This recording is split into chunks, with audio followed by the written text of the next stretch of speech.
Hey guys, how you doing? This is Andrew Sims with the Sims Consulting Group, and I want to talk to you on this Sunday Servant Leadership about that topic, man. We're going to talk about leadership today, and we're going to talk about the differences really between a good servant leader and a worldly type of leader, right? Some of the leaders that we despise in corporate America, some of those people that we don't want to work for, right? Some of those people that actually probably was one of the driving factors for us to move out into our own independent roles, whether it be, starting your own business, becoming an independent contractor, having a side hustle or whatever. But we're really honing on the differences of certain leaders that make it easy to come to work and those leaders that make it tough to come to work. So we're going to start in Scripture, Mark chapter 10, verses 42 through 45. And it says, "And Jesus called them to him and said to them, You know that those who are considered rulers of the Gentiles lordeth over them, right? And the great ones exercise authority over them. But it shall not be so among you. But whoever would be great among you must be your servant. And whoever will be first among you must be slave of all. For even the Son of Man came not to be served, but to serve, and to give his life a ransom for many." Now, from the context of that scripture, we understand that he's drawing a clear distinction between Gentile leadership or Gentile, the people that the Gentiles esteemed or the people that the Gentiles hold in high regard, right? Versus what he expects his church or his believers, how we're supposed to act when we're, the leaders, or when we're first, or when we're in the place of high regard, right? And he's saying, and how those Gentiles, they lordeth over them. And if you ever had a boss or somebody that was in your, your corporate environment that lorded over you, a parent, anybody, right, that was in authority over you, and they lorded over you, and they drove you, and they drove you, and they drove you, or they micromanaged you, or whatever term, right, that you want to use, but they weren't good, right? And you see how that affects the people that you worked with and you yourself, right? Productivity is not good. Things are not flowing the way they should, right?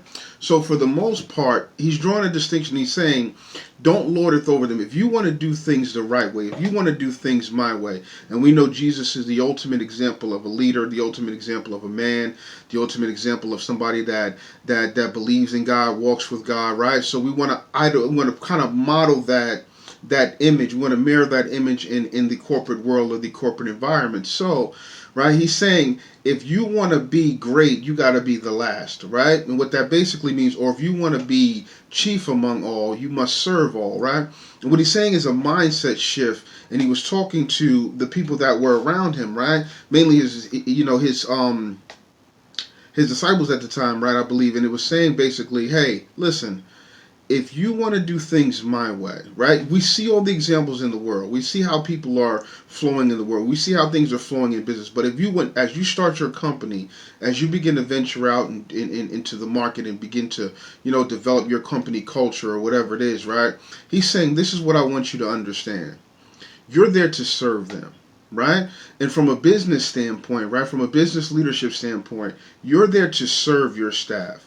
You're there to make sure that they have the things, the culture, the environment, right? All of those things are set for them so that way they can perform their job to the best of their ability without any outside distractions, or at least we're going to limit the distractions as much as possible.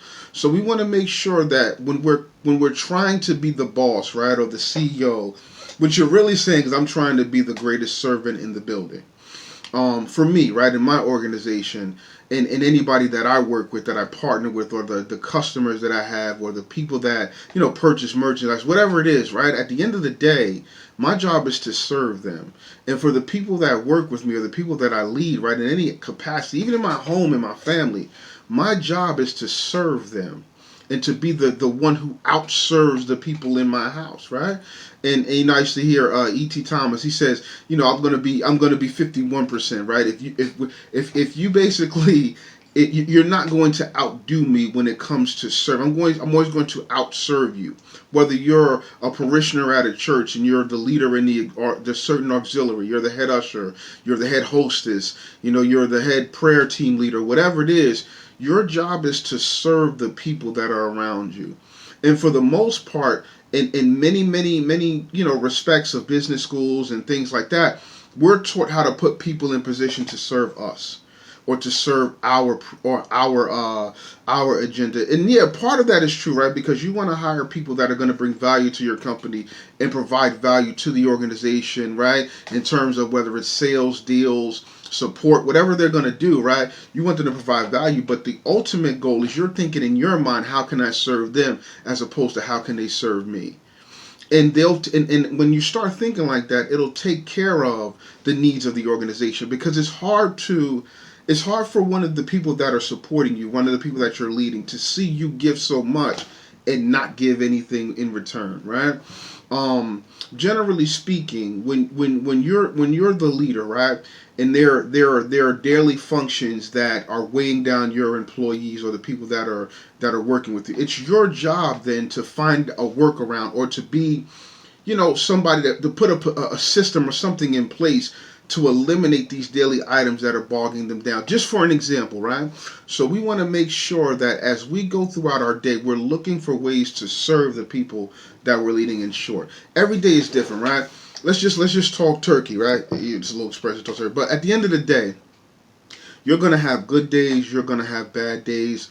There are going to be obstacles, there are going to be issues, right? You're going to have the stress of being the boss, right? Or the father, or the pastor, or the whatever, right? You're going to have a level of stress that the people that are beneath you, not beneath you, but that you're leading, right? You're going to have a certain level of stress that they may not see. They may not understand. It's not their job to understand, right? It's not their job to, well, they're going to support you, right? Not saying they're not going to support you, but you have to present to them, you have to show them and mirror them how to walk through these different various issues that you see as an organization, right? And these things that you come up against by the way you serve, and the way you consistently serve, and the way you continue to push forward the agenda. Not, and you're moving, maneuvering through obstacles. You're fixing things. You're fixing the airplane while you're flying, right? That's what Kevin's saying. You say, right? You're building the airplane while you're flying. But at the end of the day, the reality is, you have to continue to move forward in a consistent fashion. You have to be a consistent servant leader to the people that are around you, in order to truly provide an environment that's going to foster their growth, and that's going to ultimately do what you want and provide the productivity from an organizational standpoint that you want, right? So in this scripture, again, it says, don't lordeth over them, right? Don't stand there and just drive the whip. Get in there and support. How can I help you, right? When I was a manager for the short time at this school, right? If there was donuts and people needed coffee, I didn't expect my team that were busy, swamped trying to produce numbers and things. I would get them coffee. If you needed something, hey man, raise your hand. I'll go get it for you. I'll sweep up. I'll do different. It doesn't matter, because I'm not above any task. I would never be above a task that I would ask somebody else to do. Now, granted, there are specific titles and roles and things like that, responsibilities, and you got to make sure you tend to the responsibilities that you're called to tend to. But none of them are beneath you, right? I don't care whether it's the toilet bowls or whatever, right? It's not beneath you. It may not be your role. You may not have time for it, but it's not beneath you. And if you had the opportunity and they were swamped, you better roll up your sleeves and be able to get up in there just as much as they would, because they'll respect you more. So, at the end of the day, right, what I'm saying is there should be a clear distinction between how other people lead their staff and conduct themselves in a corporate environment, and how we lead our staff and conduct ourselves in a corporate environment. And Jesus has pointed out, right, he said, I didn't come to be served, and he was the greatest. Like, if anybody deserved to be served, it was Jesus. And he said, that's not the reason I came here. He said, I came to serve and to give my life a ransom for many. So the second part of that is, as a business owner, you're called to serve your client. You're called to serve your marketplace, right? The part that comes back to you in terms of dollars and that's the reward for being good at what you do. We talked about that last week, right? The reward for being good at what you do is the money that they give you, right? And the profits that you make, and how valuable your business is and how it grows, right? That's the reward. But your goal is not to focus on the reward. It's to focus on being of service, to be of use, to be a blessing, to be a part of the good section of whatever industry you're in, right? The go-to person, right?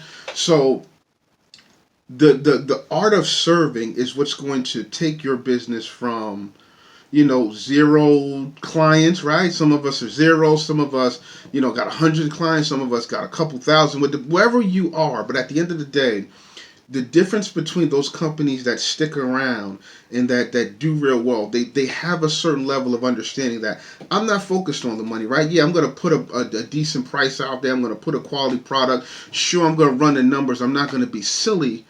But my main focus is how to serve the client, because I know if I serve them well, they'll pay me well. If I provide a service that is of quality at a reasonable price, the money's going to come back to me with no problem. And furthermore, man, I want you to be encouraged, because when you're doing the right thing, sometimes you don't get the result that you want, right? When you're being of service, who people, they're going to take advantage of me. I'm not going to be taken seriously. Well, there are some people that are going to try to take advantage of you no matter what, right? There are certain people that yeah, you're going to be nice to. They don't deserve, but that's not the point. The point is, right, you're conducting yourself the way the word tells you to conduct yourself as a leader. It's not based on how the people react to you. Right? There are certain principles that you're going to operate by as a leader, and you're going to trust that the people that understand it, right? The people that are called to help you, the people that are going to really be a benefit to your business are going to come, they're going to show up, they're going to get invested, and they're going to help you grow, right? And they're going to help themselves grow, and you're going to help them grow, right? And you're going to be a service to them, they're going to be a service to you. And those people that are manipulators and are going to try to, pull punches and take advantage, they're going to weed themselves off, right? I tell people, you can't take advantage of me. I give you advantage. There's no possible way to take advantage of me when I give you advantage. Now, if you do something that makes me not want to interact with you, that's on you. But you can't take advantage of me, because I'm always looking to give you the advantage. I'm looking to be more of a blessing to you than I'm asking for you to be to me. Right? I generally am not asking for anything from most people except, a fair exchange. Okay, this is what my rate is. This is what I do. But I'm always going to try to outperform and be much more of a blessing to you than you were to me, because that's value. That's how you provide value. Value is when the product quality is here, but the price is here. Right? Value always supersedes what you're asking for. That's the difference. Value is the difference between what you offer, the superseding of what you offer, to the price that you're asking for. And I feel like I'm always trying to be of value. So again, there's a clear-cut difference between how we're supposed to conduct ourselves and how the rest of the world is going to conduct themselves in terms of business, leadership, pastoral leadership, whatever it is, right? And if we don't show that difference, nobody will see it. Right? And I know that's a pretty, straightforward statement, but the reality of it is there has to be, right? Everybody's not going to be an entrepreneur, right? Everybody's not going to build a Microsoft or even build a small scale business.